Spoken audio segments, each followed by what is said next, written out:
initial contact, cool. What now? All right. So if that is the person, we're going to update the custom field. And that's going to be primary phone status. It's going to be correct number. Boom. Cool. Now we know we got the right person. If they're interested in selling, we're going to go over here. I'm going to say property status. And you're going to see a lot of things in here that you did not see us create in the first part. And that's just because like my entire system, it's not just a couple of custom fields or anything like that. It's literally an entire system that works around itself. In essence, it works around itself and it works together. It's so many workflows, so many different custom fields, custom values, and all of those things that just all work together. So if you see some shit that I didn't go over, it's just because that it's not super relevant for creating this bot, but it is added in. So we're going to update that contact field. Yes, they are interested. Is the property vacant?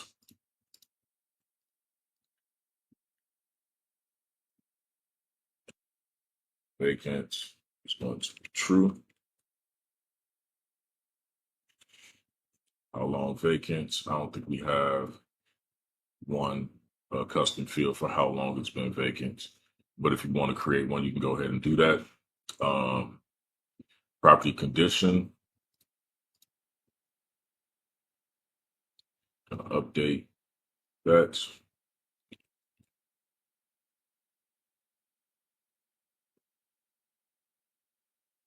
Oh, I'm tripping. So check it out. Vacant is going to be true. This is the first one for this one. That's why I haven't done it yet. So for this particular one right here, remember we did the text boxes, right? So property condition. We're not going to put anything in here. What we are going to put is the exact message that they sent, the message body. So that's going to update that custom field with the exact words that they text back to answer that question. And, oops, copy this, 5-year updates. We're going to do the exact same thing. 5-year updates, message body. Boom. Previous selling attempt, we're going to do the exact same thing.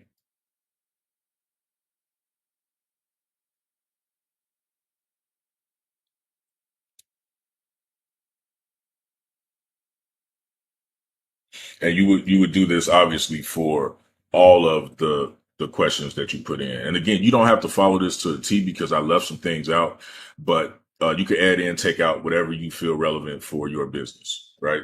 And I just got to say again, guys, if you have not subscribed, you need to go subscribe. All right. Okay. So cool. Now, Jamel, what do we do about all of these other things? Because if any one of these things happen, they drop out of the workflow. Right? So how do we handle that? So I'm gonna start from right to left. Okay. So at this one, for this one is they are not the person. So what do we do? Okay. So if they're not the person we're looking for, we're gonna update primary phone status is wrong. And if you're using Cosmosis, then there's some shit that happens in the background when you mark a person as wrong, where it swaps out for the next number and automatically starts marketing to that person. I don't think any other systems have that just yet, but if you're using Cosmosis, then it definitely has that. And I like to name all of these. I haven't been naming them in here just for the sake of this video, but I like to name all of these exactly what it's doing. Okay. So interested in selling. If they are not interested in selling, obviously we're going to update the property status to not interested. And again, there are some things in the background, if you're using Cosmosis, that triggers a series of events that happens. There's shit that happens, right? I can't go all the way into it, but there's shit that happens.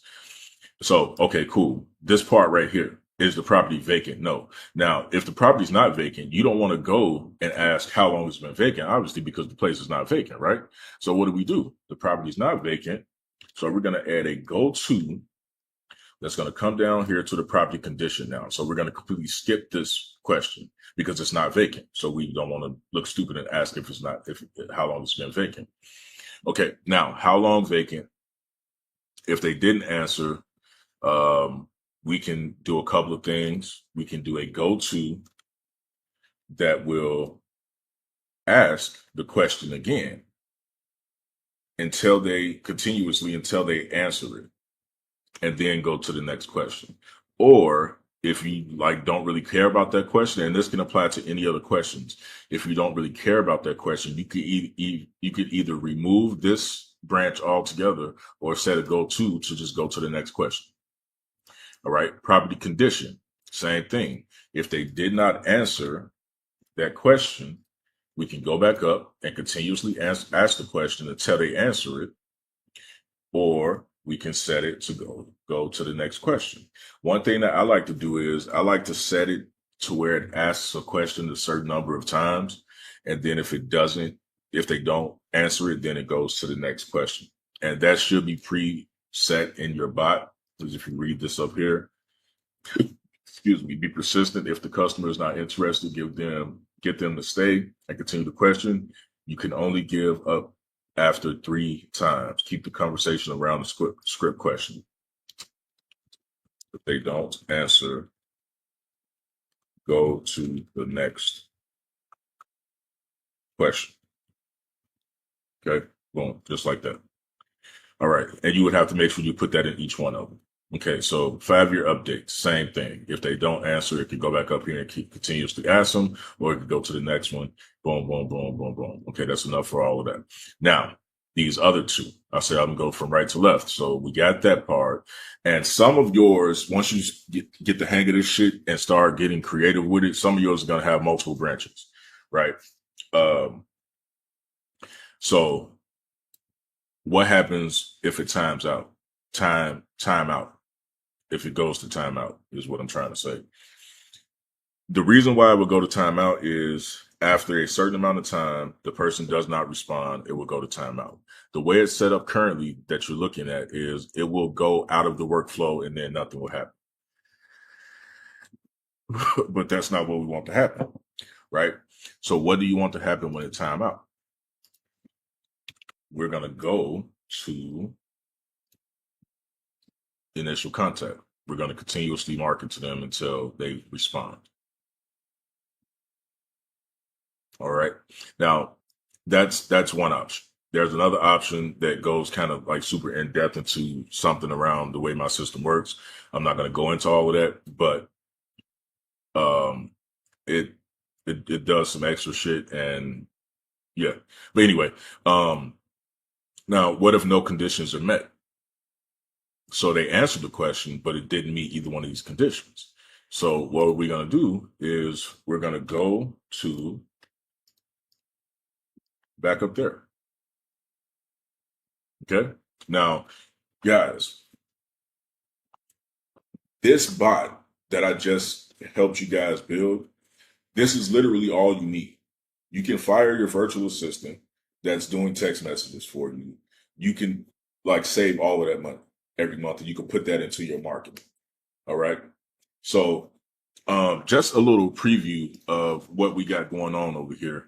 My lone wolf method. Got a lone wolf method for buyers, sellers, and agents. Just real quick. We got cold calling set up, IVR set up, key motivating factors, which is the header and the most important part of my lone wolf method. Lead magnets, nurturing, workflows, all of that good stuff. So guys, if you don't have anything like this set up in your business, you need to go ahead and book that call with me. Okay, you need to go ahead and book that call so we can get you up and running. My lone wolf method is something I created just out of the years of being in this business, and it works. Okay. Anyway, we've got we got an AI cold calling system set up in here. This is Cosmosis, if you guys were wondering. We got an IVR system set up for when people call back in. The key motivating factors. We got no key motivating factor, vacant, and then there's 4 other ones that we focus on. We create the lead magnets for you, the lead magnet landing pages. We do all of this marketing for you. We actually have a system, a program going on right now where we would handle literally all of this for you every single month. So you can fire your VA, all of that stuff, and we will even get the deals from initial signing of the prospect to the closing table for you. So if you're interested in something like that, again, go ahead and book that call. But we actually have the system set up to do all of this stuff for you as well. You would just need to learn how all of the workflows work to know what you're doing. But if you ain't got time for that shit, like most of us don't, we'll do it all for you. All right. So again, guys, I'm Jamel Jones, creator of Cosmosis AI REI for real estate investors. We are doing a completely done for you lead generation and appointment booking system. We completely manage all of your social medias, all of that shit. Call me for more information, man. It's too much to go into on this video, but ultimately, oh, that's not it. Where'd it go? Ultimately, this is all that you would need to get started. I really hope this video helps someone, that these 2 videos, this one and the last one I did, help you start to get leads into your business, man, because that's the ultimate goal. Is I want to help people start closing deals, getting more leads and closing more deals in their real estate business. So yeah, guys, I'll see you in my next video.